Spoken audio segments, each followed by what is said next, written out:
شروع کرتا ہوں اللہ کے پاک نام سے جو بڑا مہربان نہایت رحم والا ہے۔ آپ نے کالی مرچ کے بہت سے فائدے سنے ہوں گے، لیکن کالی مرچ کے 5 دانوں کو خاص وقت اور طریقے سے کھایا جائے تو اس کے فوائد غیر معمولی طور پر بڑھ جاتے ہیں۔ کالی مرچ کو اگر اس طریقے سے کھایا جائے تو قوت باہ میں بے پناہ اضافہ ہو جائے گا، بھوک بڑھ جاتی ہے اور کھانا جلد ہضم ہو جاتا ہے۔ سینے کا درد اور پھیپھڑوں سے بلغم ختم کرنے کے لیے بے حد ضروری ہے۔ کالی مرچ کو کھانے سے بند پیشاب کھل جاتا ہے۔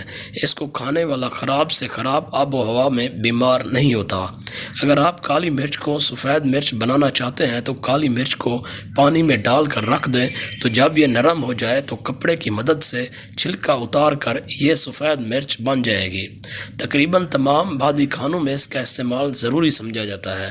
اتباع کا کہنا ہے کہ کالی مرچ روزانہ کھانے کا طریقہ یوں ہے کہ طلوع آفتاب سے پہلے یا سورج طلوع ہونے تک کالی مرچ کے دانے چبائیں۔ جب اچھی طرح دانتوں میں باریک ہو جائیں تو بعد میں دودھ یا چائے پی لیں یا انڈا کھا لیں۔ انسان کو چاہیے کہ وہ اپنی عمر کے حساب سے اس کا استعمال کرے۔ بچے کو روزانہ 1 دانہ دیں، جبکہ بڑے روزانہ 5 دانے چبا کر اور چوس کر کھائیں۔ اعضائے رئیسہ اور جگر اور دماغ کو تقویت دیتی ہے۔